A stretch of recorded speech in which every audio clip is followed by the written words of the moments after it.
Boston, and it's tied at 84. And we cannot overstate how much that part of the Indiana game has improved since their first game of the season against the Connecticut Sun. Here, Fagbenle gets it. Caitlin Clark, the double team comes. Boston with the short roll. They talked about that so much today. In the first game of the season, Boston was rolling all the way to the basket. Caitlin Clark couldn't get it to her here. Short roll. Instead of taking it all the way in where she could get swallowed up, makes the great decision to hit the mid-range pull-up. Just really good improvement from this Indiana team. And executed the 2-for-1 so that Indiana should get another possession here instead of Connecticut being able to just hold for a final shot. Connecticut out of timeouts. They do still have their reset, which would allow them to advance the basketball but not huddle.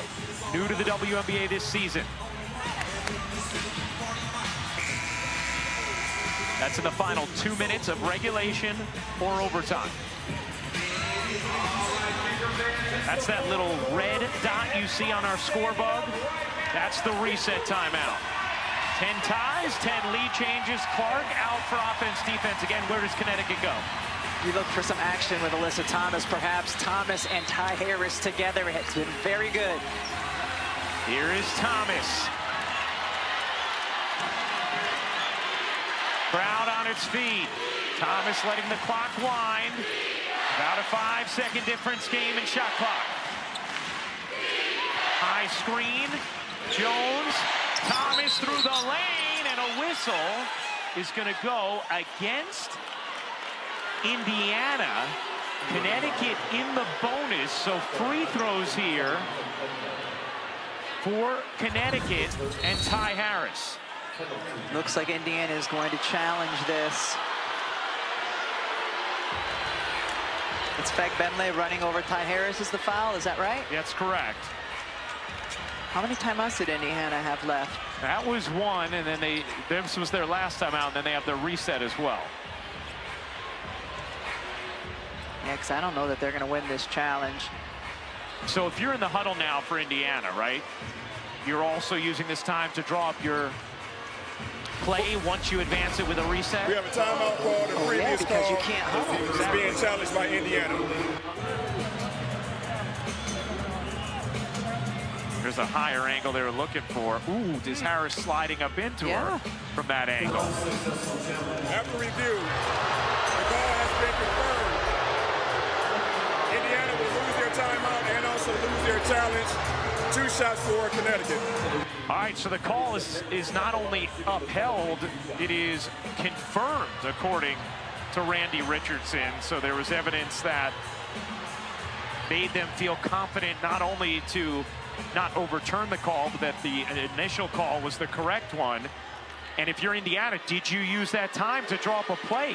Well, how do you not have Caitlin Clark on the floor here?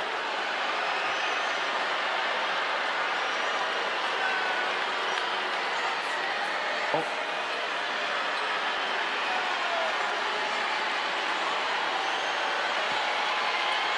You cannot sub on a reset timeout. Ty Harris at the line. Clark on the bench. You got to put her back in the game now. Check that. We are now being told you can sub on a reset timeout.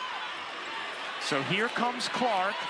We were told 2 different things in the span of 20 seconds. Our apologies. Clark subs back in on the reset. Remember, Indiana cannot huddle, though, on the reset.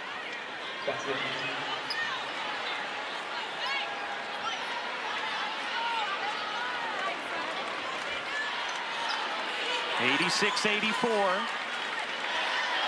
Connecticut in front after both free throws go down.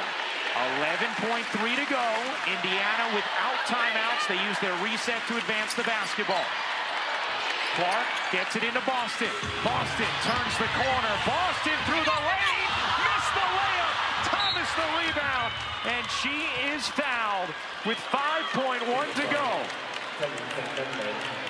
Really well designed play, though. The fake handoff, you know both defenders are going to go with Caitlin Clark, and then Aaliyah Boston going to her strong side. This is a terrific play. She gets a good look at the basket, just can't get it to fall. And after she misses, Caitlin Clark just looks at her. It's okay, does this with her hands. And now AT at the free throw line. She's 6 for 10 from the line tonight. Hits the first to make it a 3-point game. This obviously the crucial one to make it a 2-possession game. Indiana out of timeouts. Thomas makes them both. 4-point lead for Connecticut, and that should do it. Wallace hoists, and Indiana flirts with their first win, but Connecticut hangs on. 88-84 the